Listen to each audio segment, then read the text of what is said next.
Okay, mayong mudto no usab kanatong tanan Luzon, Visayas, Mindanao. Mayong mudto Philippines, mayong mudto world, mayong mudto universe. Sada na punta mga higala, dili nga atong tulumanon sa kahanginan CNA Catechesis on Air. O ako lang gihapon kini inyong ubus nga alagad, Reverendo Padre Edwin Academia Acab. Abino adlaw na usab karon nga Miyerkules, pitsa 21 na kini sa bulan sa Agosto tuig 2024. So kumusta naman mga higala? How are you naman? Kumusta naman ang ato ang mga lay ministers, ang ato ang mga membro sa MBG, of course ang atong mga kaparian. Kumusta na mga fathers? Labi na gyud ang atong mga kaigsuonan nga miyembro, mga kaigsuonang pari nga miyembro sa Diocese of Dumaguete. No, nga atong mga kaigsuonan usab din ha sa isla sa Siquijor, mga kaparian, no? Ang ato ang Episcopal Vicar din ha, no? Ang atong Episcopal Vicar din ha nga mao si Monsignor Larry Katubig. Kumusta na Monsignor? O ang ato pong mga kaigsuonan nga miyembro usab sa kining mga kaigsuonan din usab sa mainland, no? Mainland Diocese of Dumaguete. O ang tanan nga mga Siquijor nodes, no? Mga taga Region 18, no? Dili na taron Region 7, no? Region 18 na, no? Kanang gitawag na tog 7 times 2 plus 4. Yan, no? Region 18 na taginagmay, no? Padayon gihapon kita mga higala sa ato nga mga buhatono ni ining kamuntuhon. Nahala, no? Ato po di ay nga timbayaon ug mayong mudto ang atong talahurong Obispo Bishop Julito B. Cortez, ang atong station manager si Father Rama Ata, ang ato apod nga igsuon nga mga ang ato ang tag-iya usab dito, no? Ang ato usab nga manager din na sa Actin Basay si Brother Elmer Lucatiman. Nahala, no? May mudto na kanaton tanan. Ari kita mangigala sa atong saint of the day. August 21 kita manghigala, no? August 20 man gahapon, karon August 21. No, ang ato karon nga santo walay lain kung dili si matud pa diri, no? 21 si Saint Pio X. Ayan, no? San Pio X, no? Elected Pope ni atong 1003 unya, and the right of government to interfere by veto in papal elections, no? Unya government control of church affairs, no? Sa ato pa gihunong ni Pope Pius X ang matud pa gahom sa gobyerno nga makialam, no, sa affairs sa simbahan, no? Unya matud pa, he denounced the ill treatment of Indians, of indigenous people in the plantation of Peru. Unya died few weeks after World War I began, canonized in 1954. No, sa ato pa World War I before, died few weeks after the World War I. Sa ito pa pagsugod yun, World War I, migala mo rag 1937. No? 1937, nagsugod ang World War I. O niya, mga higala, sunod po dayon ang World War II, 1941. O niya, kini si Pope Pius X, namatay siya sa dayon ng sugod yun, no? Dayon ng sugod sa world, ikaduunang gubat sa kalibutan, no? So karong adlaw mahigala, gihinumduman nato ang lain na pong patoron sa Katolikong simbahan nga mao si San Pio X. Okay, nahala rin na ta mahigala sa ato ang topic. Sa metong topic karon, padayon gyapon kita sa atong topic nga gisugdan, no? Kining inspiration and truth of sacred scriptures. Noon niya, ato nang na-discuss mga higala, ang pipila ka mga literary forms in the Bible nga naghatag kanatog sa kasayuran nga dili di ay maayo nga iliteral nato, no? Pag sabot ang Biblia, tungod kay aduna di ay mga klase-klase sa sulat nga dili pwedeng iliteral, no? Nga sa ato pa kinahanglan nga contextual, dili literal ang pagsabot, no? Kaya ano man, doon na di ay ginatawag na itong descriptive o prescriptive passages in the Bible, no?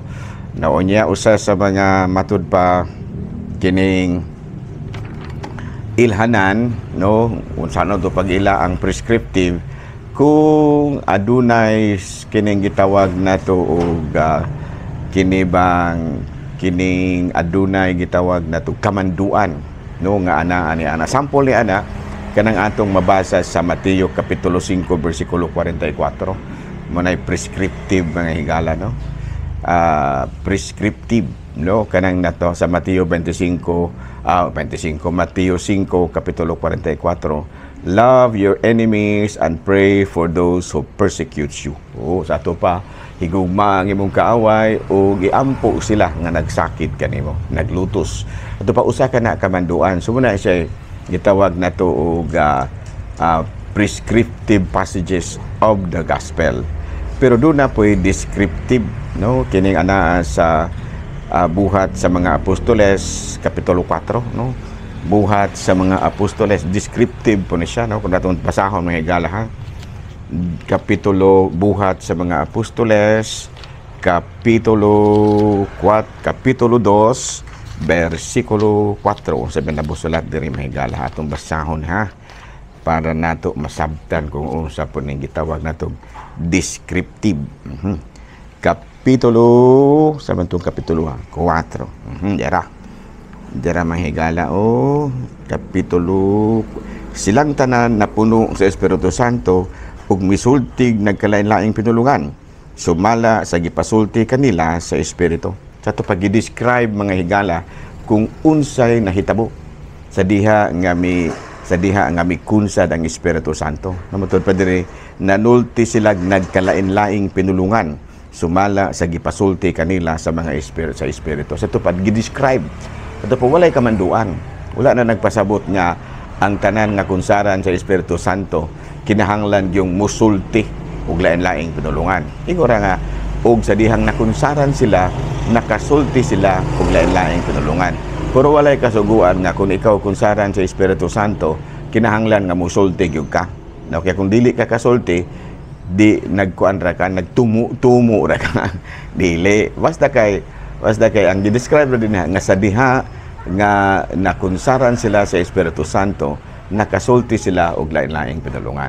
So muna siya gitawag na tuog prescriptive, descriptive. Pero katong sa descriptive, katong sa Mateo kapitulo 15 versikulo 44, no, sabi na natin, no, Marcos dere sa Mateo kapitulo 5 versikulo 4, kamanduan gid, no, higugma ang imong kaaway ug iampo sila nga naglutos kanimo, mando gid na. Pero kining sa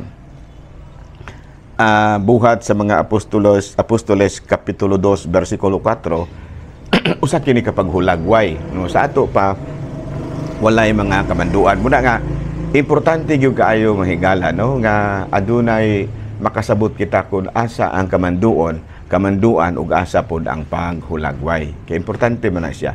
So, dili mahimo nga kanabitaw ng atong ingnon nga kanang ato nga ingnon nga ug unsay nasulat din ha ato gyud tumanon nga naman kay dunay mga sinulat nga descriptive. Buti pasabot gihulagway lang ug wala nagpasabot nga imo gyud kining tumanon. Pwede ra pud mo dili tumanon, pwede pug dili, no. Ana mo na siya gitawag natong descriptive kay gihulagway raman. So kanang sa kalagmitan, no, sa Genesis, no, dunay mga paghulagway diri, no.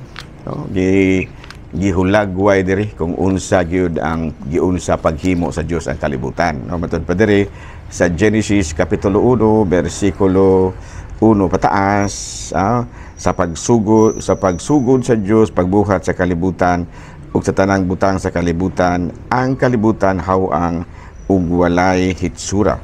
Ang kadagatan gitabudan sa kangit-ngit ug ang espiritu sa Dios naglihok ibabaw sa katubigan, no. Sa ito pa gidescribe lang, no, gidescribe lang. Pero pag abot diri sa Exodus, no, depende diri sa Exodus, no, doon nay mga kamanduan, no, nga gihimo ang Ginoo, no.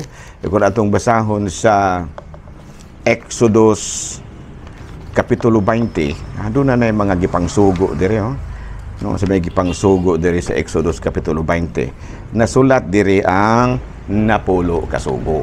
O ayan, no.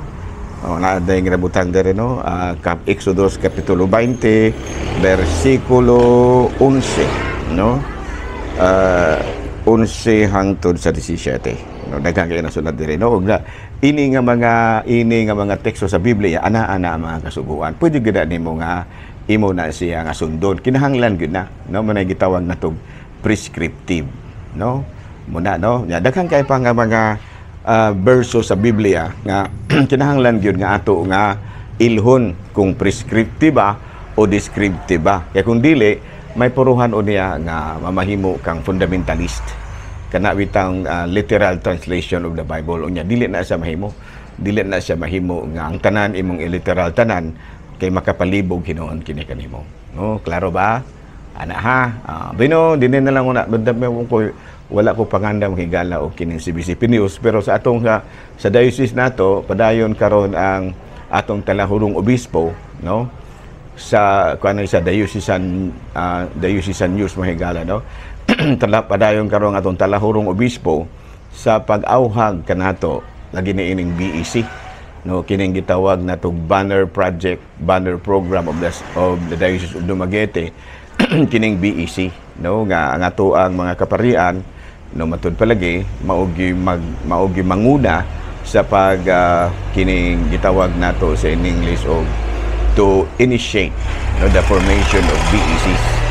Kaya mga kaparian gyud mo ay magbag-una sa paghimo og mga lakang aron nga mahulma gyud ang basic ecclesial communities. Kaya importante kay mahigala no, ang kining ato karon nga maabtikon usab kaayo ang ato ang kanang commissioner ani no, nga ato nga in charge ini si Father kining Belos no, si Father Mark Belos no, ug ang iya mga kaubanan no, nagkuan gyud sila nanguan gyud kanang nanginkamot gyud no, muna no nga nanawagan karon atong talahurong obispo nga suportaran gyud nato no ang paningkamot sa diocese nga mahulma gyud kining gitawag natong basic ecclesial communities. Okay no. Unya, lain nga balita mga higala, padayon usab karon ang gitawag nato og social action no, paghimo usab og mga lakang no, mga lakang ang social action nga makuan gyud matabangan gyud ang katawhan no, importante kayo. Doon ay mga CBCP programs kanang CBCP kanang singalan aning kanang parish based no, parish community-based